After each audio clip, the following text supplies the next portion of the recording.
Kalau di antara jalan yang paling utama yang mengantarkan seorang kepada surga. Rasulullah SAW bersabda, "Man salaka tariqan yaltamisu fihi 'ilman, sahalallahu lahu bihi tariqan ilal jannah." Siapa yang melangkahkan kaki menempuh jalan untuk menuntut ilmu, maka Allah mudahkan baginya jalan menuju surga.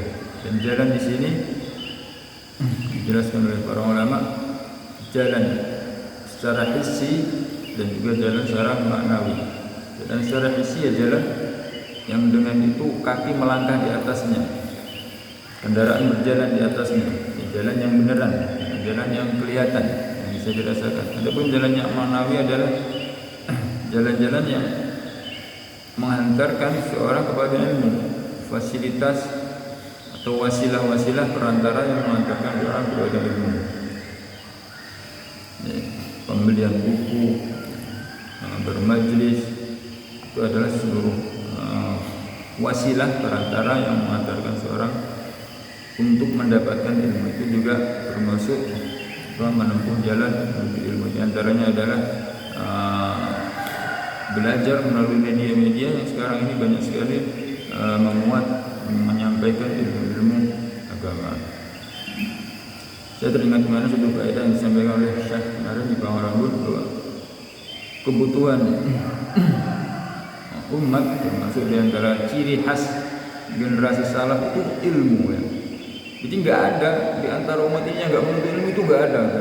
Baik tua, muda, laki-laki, wanita, seluruhnya dalam aktivitas mencari ilmu sepanjang hidupnya, nggak ada batasan waktu.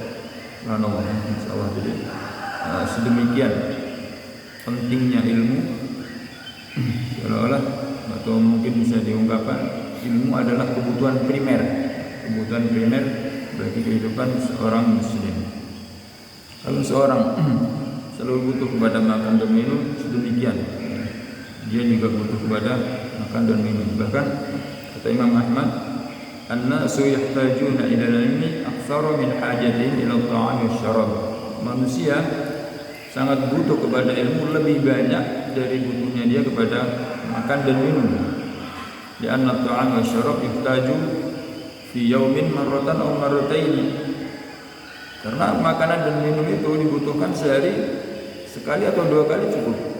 Walakinnal ilma yahtaju ka'adadil anfas. Dan tapi ilmu itu dibutuhkan sebanyak hitungan nafasnya.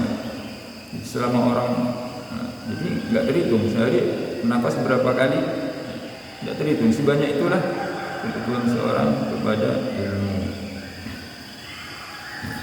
Kalau melihat itu betapa sedikitnya kita menyisihkan waktu untuk belajar dan mencari ilmu. Jadi pagi hari ini kita meluangkan sedikit waktu kita agar tidak sama sekali, tidak lewat sama sekali dan kosong sama sekali dari mencari ilmu. Di antaranya adalah yang sedang kita baca juga ilmu yang sangat penting, mentadabburi Al-Quran.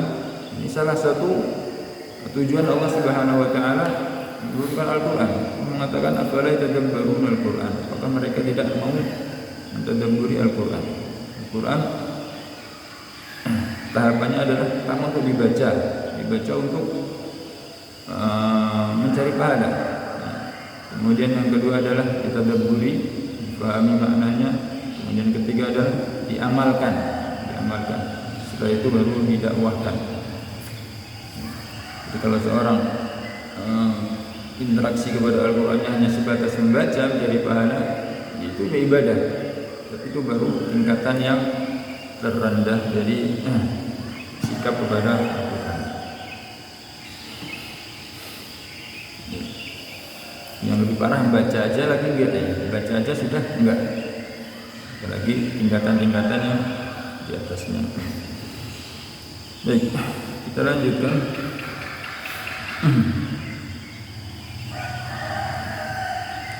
Kita sampai di ayat terakhir di halaman 38. Wa ittallaqtuhunna.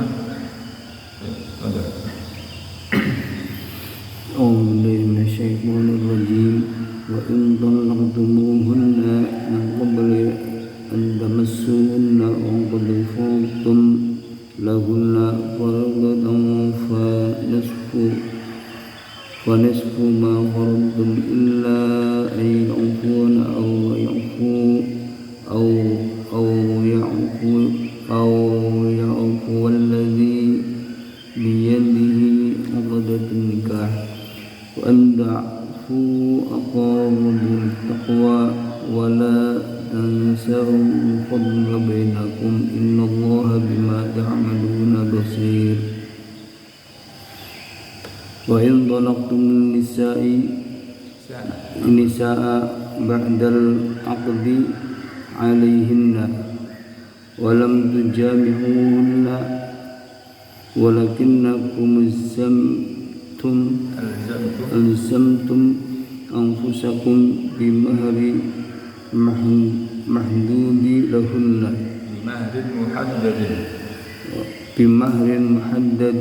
لهن فيجب عليكم أن تعطوهن نصف المهر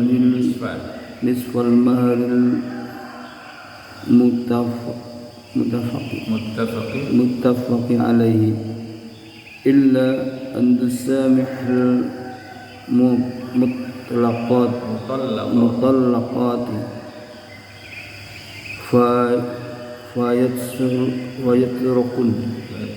فيتركن نصف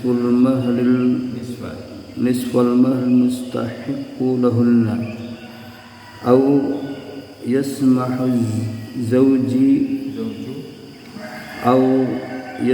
الزوج بأن يترك للمطلقات المهر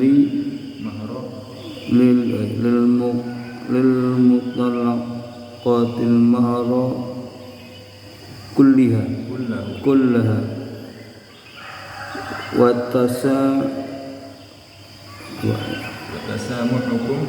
وتسامحكم أيها الرجال والنساء أقرب إلى خشية الله وطاعته ولا تنسوا أيها الناس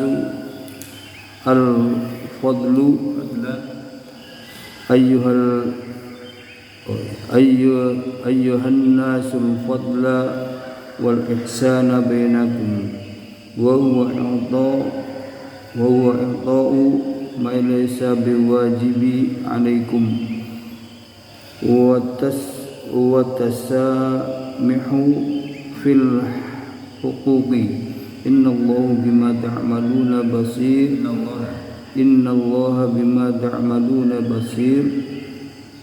يربيكم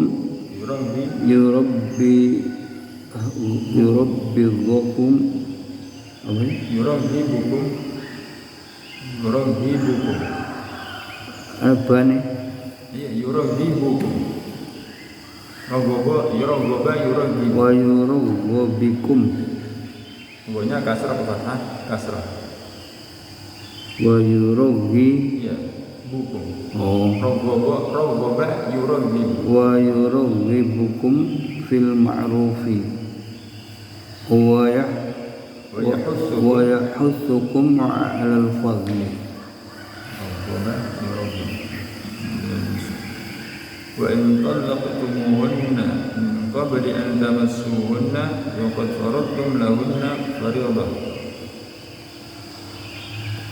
Apabila kalian menceraikan mereka sebelum kalian menggauli mereka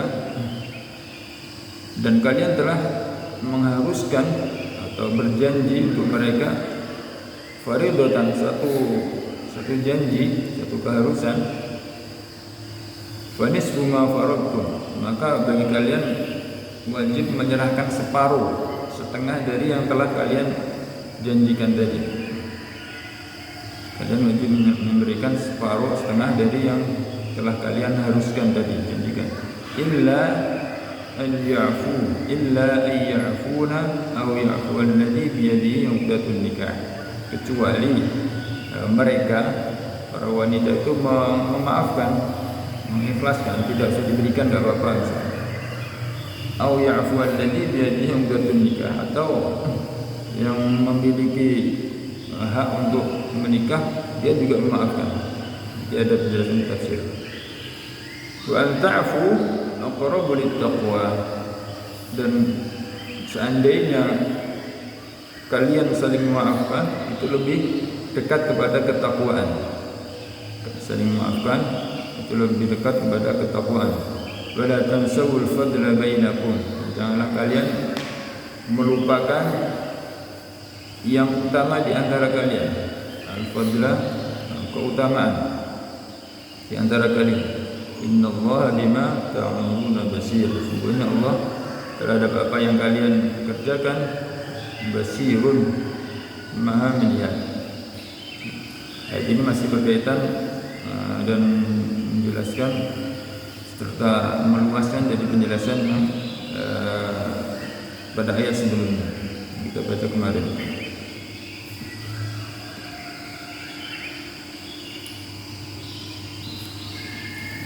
Tafsirnya, wa in talaqtumun nisaa ba'da al-'aqdi 'alayhinna. Apabila kalian menceraikan wanita setelah akad dengan mereka, setelah akad nikah dengan mereka, walam tujami'uhunna, tetapi kalian belum menggabuli mereka, walakinnakum alzamtum anfusakum bimahrin muhaddadin lahunna, akan tapi kalian alzamtum, alzama yulzimu, telah melazimkan, berjanji untuk diri kalian, dari diri kalian, bimahrin muhaddadin lahunna, dengan satu mahar yang tertentu untuk mereka. Kalian telah otomatis ya salah satu syarat dari pernikahan adalah mahar. Dan mahar itu disebutkan, entah itu tunai ataupun terhutang, tapi disebutkan ya, ditentukan jumlahnya.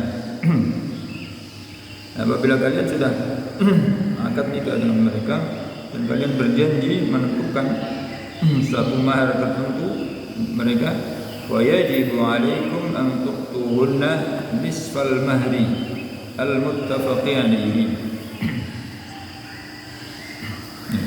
Setelah akad kemudian sudah menentukan maharnya, tapi kemudian menceraikannya, maka wajib bagi kalian untuk memberikan separuh dari mahar yang sepakati tadi, nisfal mahri al-muttafaqi alaihi, memberikan separuh mahar yang sudah disepakati tadi.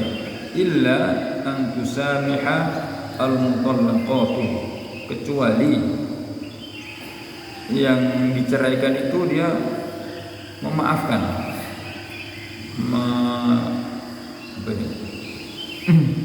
memaafkan, tidak usah diberikan aja nggak apa-apa, misalnya membatalkan atau menerima tidak diberi haknya. Jadi misalnya maharnya terhutang 1 juta misalnya, kemudian dia diceraikan, maka yang wajib diberikan adalah 500.000. 500.000 ini pun sebenarnya kewajiban, tapi kalau sang wanita membatalkan, udah nggak usah diberikan, nggak apa-apa ya. Ini dibolehkan. Illa an tusamiha al-mutallaqat, kecuali al-mutallaqat, yang diceraikan itu memberikannya, melonggarkannya, tidak usah diberikan, nggak apa-apa. Fa yatrukna nisfal mahari al-mustahaqqi lahunna, maka mereka meninggalkan separuh mahar yang berhak bagi mereka tadi. Aw yasmahu az-zawju bi an yatruka lil mutallaqati al-mahra kullahu, atau sang suami tadi yang menceraikan tadi, dia merelakan untuk memberikan keseluruhan maharnya. Jadi di sini Allah memberikan gambaran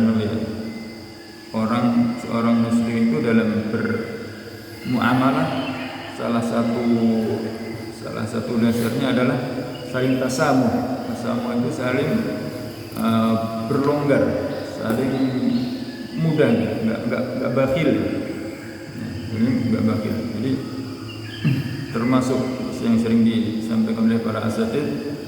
Di antaranya ketika seorang itu jual beli, maka kalau kita melihat sang penjual ini orangnya pas-pasan, jangan menawar terlalu ketat ini. Misalkan harga ikan sekilo 30, jangan menawar sampai kurang 1.000 lah, ya 100 itu namanya jual beli atau muamalah yang bakhil. Bahkan nggak usah tawar aja atau bayar lebih sebagai bentuk sedekah kepada mereka, itu yang lebih baik. Kita tasamuh namanya.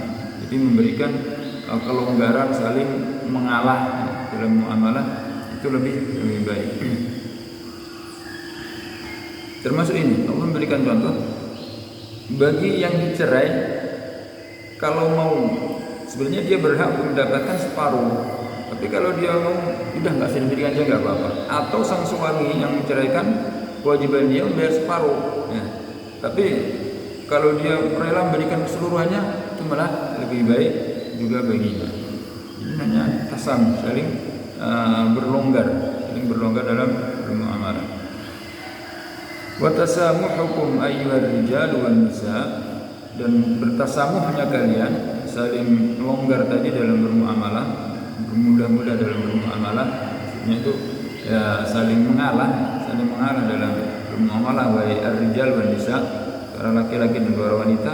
Itu perbuatan sikap tasamuh tadi itu aqrabu ila khasyatillahi wa ta'atihi, lebih dekat kepada bentuk takut kepada Allah dan taat kepadanya. Wala tansawu ayyuhan nasu wala tansaw. Janganlah kalian lupa, dan janganlah kalian lupa wahai manusia, janganlah kalian melupakan al-fadla wal ihsana bainakum. Al-fadla, keutamaan, wal ihsan, dan kebaikan di antara kalian. Saling berbuat yang utama dan berbuat ihsan di antara kalian. Wa huwa, ini penjelasannya, al-fadla wal ihsan itu yaitu i'ta'u ma laysa biwajibin 'alaikum, memberikan apa yang enggak wajib bagi kalian. Berarti ini adalah sedekah yang sunnah. Saling memberi, saling tasamuh, saling mengalah dalam bermuamalah. Ini termasuk bentuk al-fadla wal ihsan, bentuk keutamaan dan kebaikan. Dan itu aqrabu lit-taqwa, lebih mendekatkan kepada ketakwaan kepada Allah Subhanahu wa taala. Wat tasamuhu fil huquqi, dan saling mengalah dalam hak. Jadi kalau dalam menuntut hak jangan terlalu ketat, jangan terlalu detil. Jangan berharap hak kita itu diberikan sempurna, itu maksudnya. Jadi hak kita banyak mengalah saja. Kalau hak kita, kalau hak orang lain kita berusaha untuk memenuhinya. Namanya tasamuh di situ. Jadi kalau hak sendiri ya mengalah nggak apa-apa. Hak saya bebaskan misalnya. Jadi kalau hak dia yang dari kita berusaha memberikan secara sempurna. Innallaha bima ta'maluna basir. Sungguhnya Allah terhadap apa yang kalian kerjakan basirun, maha melihat. Yuraghibukum fil ma'ruf. Allah mendorong kalian, menganjurkan kepada kalian dalam kebaikan, fil ma'ruf, wa yahussukum 'alal fadli, dan mendorong kalian juga 'alal fadli, atas keutamaan. Raghaba ma yahussu sama mendorong, menganjurkan. Ya, jadi Allah menganjurkan kepada kalian, mendorong kepada kalian untuk dalam perbuatan yang ma'ruf dan yang utama. Bukan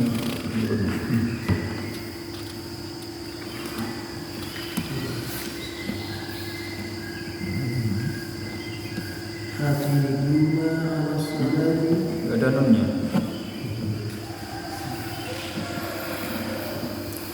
Hafizu 'alas salawati was-salawatil wusta. Yang kedua itu wawunya gak dibaca, was-salati.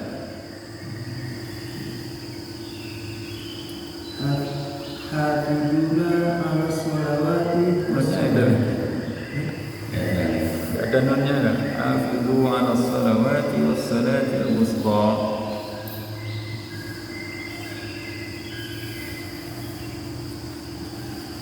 Hafidu ala sholawati wassalati al-wusta wa qumu lillahi qanitin.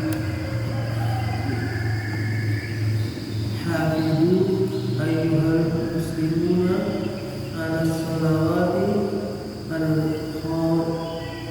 al-khamsi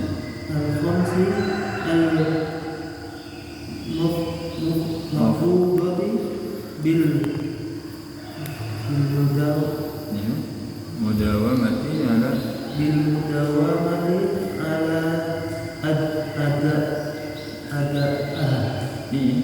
adaiha fi awqatiha fi syurutiha wa arkaniha wa wajibatiha wa hafidu ala salati al-mutawassitati bainaha wa hiya salatu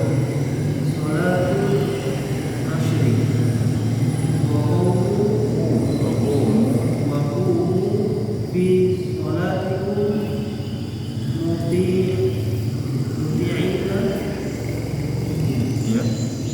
muti'ina billahi khashi'ina dhalila. Hafizu ala salawati was salati al-wusta. Jagalah salat-salat dan salat pertengahan. Jagalah oleh kalian salat-salat banyak, salawat bukan hanya satu. Jagalah oleh kalian salat-salat itu wassalatil wusta dan salat pertengahan. Jadi ini menunjukkan salat wusta ini ada penekanan dari perintah penjagaan tadi. Jadi ketika disebutnya umum kemudian satu ditekankan, ini menunjukkan pengkhususan. Jagalah oleh kalian misalnya perintah seorang atasan kepada anak buahnya, jaga oleh kalian kendaraan-kendaraan ini, jaga yang satu ini yang satu diprioritaskan. Ini juga Allah merintahkan jagalah oleh kalian salat itu. Ya, wassalatil wusta dan salat pertengahan. Jadi salat pertengahan ini ditekankan dalam penjagaannya. Walaupun yang lainnya juga harus dijaga, tapi yang satu ini prioritas, ya, lebih diprioritaskan. Qumu lillahi qanitin, dan berdirilah kalian kepada Allah qanitin dalam keadaan khusyuk.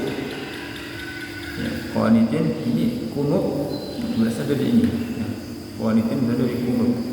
Qanata yaqnutu. Ya, itu mengandung beberapa makna. Di antaranya adalah berdiri dengan tenang, khusyuk, berdiri dengan lama. Itu makna dari kunut. Doa kunut itu doa khusyuk atau tenang atau lama. Baik.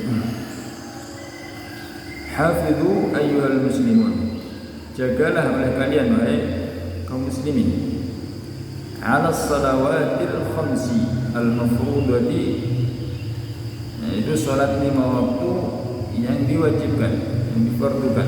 Jagalah oleh kalian salat 5 waktu yang difardukan, bil mudawamati ala adaiha, dengan terus-menerus melaksanakannya. Mudawamah terus-menerus, dawam. Ya, dengan terus-menerus senantiasa melaksanakannya. Fi awqatiha, pada waktu-waktunya. Bi syurutiha, dengan memenuhi syarat-syaratnya. Wa arkaniha, dan rukun-rukunnya. Wa wajibatiha, dan juga wajib-wajibnya. Jadi dalam salat ada syarat. Syarat ini ada sebelum sholat, wajib dipenuhi sebelum sholat. Ini syarat. Antaranya adalah misalnya dia memang harus muslim, kemudian suci, menutup aurat. Ini syarat-syarat harus ada sebelum sholat dan menyertai sholat sampai akhir sholat. Hilang salah satu syarat sebelum selesai sholat, sholatnya batal. Misalnya sholatnya harus berakal sempurna, di pertengahan sholat dia pingsan atau gila, hilang akalnya, maka batallah sholat ketika itu. Atau kesuciannya, dia berhadas, maka batal juga sholat. Jadi sholat syarat ini harus ada sebelum ibadah itu dilaksanakan dan harus menyertai sampai ibadah itu selesai. Ada syarat kemudian rukun. Nah, rukun ini mulai masuk kepada ibadah tersebut. Ya, niat, takbiratul ihram, menghadap kiblat, berdiri, ya, baca Fatihah dan seterusnya. Itu rukun-rukun. Dan rukun ini ya harus ada. Kemarin di pembahasan sholat, rukun itu nggak bisa digantikan. Ketika dia kelupaan, tertinggal, maka dia harus didatangkan rukun tadi, harus diganti dengan rukun tadi harus didatangkan. Beda dengan yang wajib bisa diganti dengan sujud sahwi. Jadi di antara bentuk penjagaan kepada sholat ini menjaga syarat-syaratnya, rukun-rukunnya, dan wajib-wajibnya, dan pelaksanaannya pada waktu-waktunya. Kemudian wa hafizu 'ala salatil mutawassitati bainaha, dan jagalah sholat pertengahan di antaranya, sholat yang letaknya di pertengahan, mutawassitah, pertengahan, bainaha, di antaranya, di antara sholat-sholat tadi. Kan sholat ada 5, yang pertengahannya wahiyah salatul wusta, itu adalah salatul asri, itu sholat asar. Ini ada apa? Jadi perbedaan pendapat. Sebagian mengatakan sholat wusta, sebagian mengatakan sholat subuh. Tapi Allah alam kebanyakan yang berpendapat yang rajih insyaallah adalah sholat asar. Sholat wusta adalah sholat asar. Jadi di sholat asar ini ada penekanan secara khusus dalam penjagaannya. Kalau sholat yang lain diperintahkan untuk menjaga dan melaksanakannya pada waktu-waktunya, maka sholat asar ini ya, berarti lebih dikhususkan dalam perintah penjagaannya. Maka mari perhatikan sholat asar ini. Wa qumu fi salatikum muti'ina lillah, dan berdirilah kalian dalam sholat kalian muti'ina lillah, dalam rangka mentaati Allah. Muti'in isim fa'il dari ata'a yuti'u, mentaati Allah, khashi'ina dalilina, khusyuk dan dalil, merendah, menghinakan, itu khusyuk, tunduk dan menghinakan diri di hadapan Allah Subhanahu wa taala. Kalau kita perhatikan salat asar ini, khususnya bagi para orang yang hidup di zaman hari ini, salat asar memang waktunya kayak seperti apa ya? Ya, jadi sudah cuacanya agak begitu panas. Kalau kerja kayaknya masih kok suruh, tapi enggak. Jadi sebenarnya ini memang ujian. Jadi semakin sesuatu itu penting, memang biasanya semakin besar ujiannya. Sesuatu itu penting dan memiliki faedah besar, maka semakin besar pula ujiannya. Jadi intinya ini sudah menjadi kesepakatan para ulama bahwa atau sebagian besar pendapat para ulama, salat wusta adalah salat asar, dan ada datang perintah dari Allah Subhanahu wa taala menjaga salat-salat dan terutama adalah salat wusta tersebut. Maka mari kita berusaha menjaganya dalam rangka mentaati Allah Subhanahu wa taala. Lanjutkan. Lakin khiftum farijalan aw rukbana fa idza antum fadhkurullaha kama 'allamakum ma lam takunu ta'lamun. Fa in khiftum min adulikum